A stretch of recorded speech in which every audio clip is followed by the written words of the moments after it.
नमस्कार. तर आज आपण धिरड्यानं आमरस करणार आहे. तर त्यासाठी लागणारे साहित्य, तर आधी धिरड्याचं लागणारे साहित्य बघून आपल्या ढपाट्याला लागते तसं लागते, पण थोडंसं मी हे 1 वाटी ज्वारीचं पीठ आहे. तर 1 वाटी असल्यामुळे थोडंसंच गव्हाचं पीठ टाकायचं, नसं चिटकतंय, जास्त नाही टाकायचं गव्हाचं पीठ. तर अर्धीहून कमी वाटी गव्हाचं पीठ टाकलं आहे मी. आणि हे डाळीचं पीठ आहे, उगं थोडं 1 चमचा टाकायचं. आणि हे मीठ, जिरं थोडंसं आणि लसूण. तर लसूण आबडधोबड आपलं ठेसून घ्यायचा, लसूण टाकायचा आणि जिरे टाकायचे.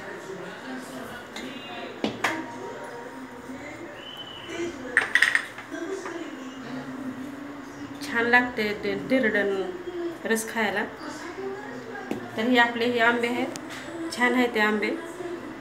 आणि मी गुळाचाच करणार आहे, गुळ आणि आंबे आहे. तर आधी आपण ते धिरड्याचं पीठ मळून घेऊ. तर मी लसूण वाटून घेतलाय, तर लसूण टाकून घ्यायचं ह्याच्यात. अगदी छान लागतात धिरडे. तर मीठ टाकून घेतलं होतं, तर आपण आता हलवून घेऊ ह्याला. पहिलं चपात्यापेक्षा जास्त आजी ते धिरडेच करायची. धिरड्यानं रस चांगला लागते.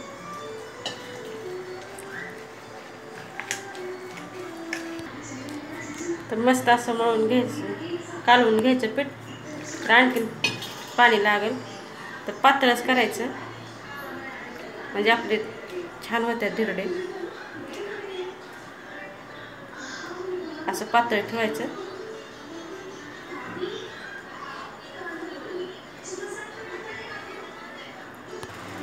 तर मी आता ते कांद्यानंच आपण तेल लावून घ्यायचं.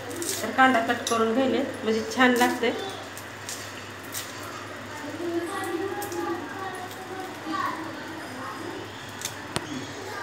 तर मस्त असं कांदा चाकू लावून घ्यायचा.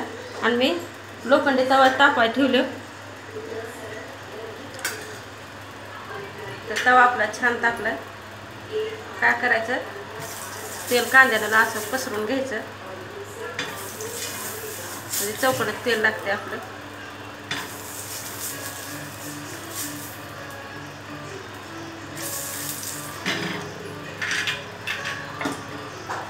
वाटेला नसा फुलपात्राला तुम्ही टाकू शकता.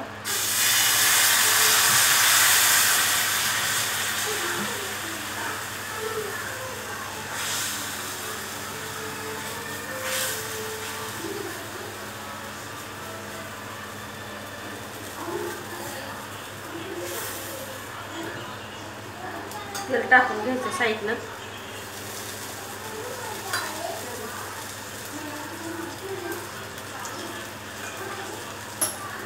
थोड्या वेळ असंच ठेवायचं, नंतर उलटायचं.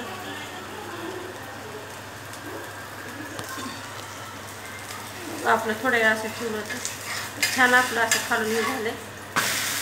उलटून घेऊ. मस्त आपले धिरड्या झाले. दोन्ही बाजून ह्याला शिकून घ्यायचं. छान लागते रसावर खायला धिरडं.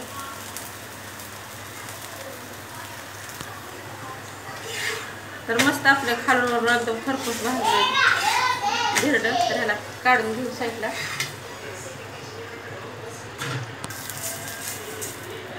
दुसरं पण असंच करून घ्यायचं. कांद्यामुळे चौकट तेल लागते.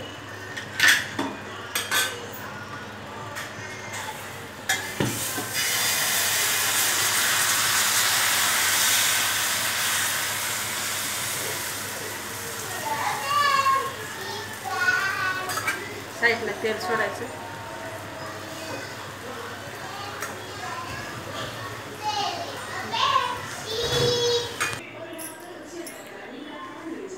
तर आपला आमरस मस्त झालाय गुळाचा, आणि धिरडं खाण्यासाठी तयार आहे.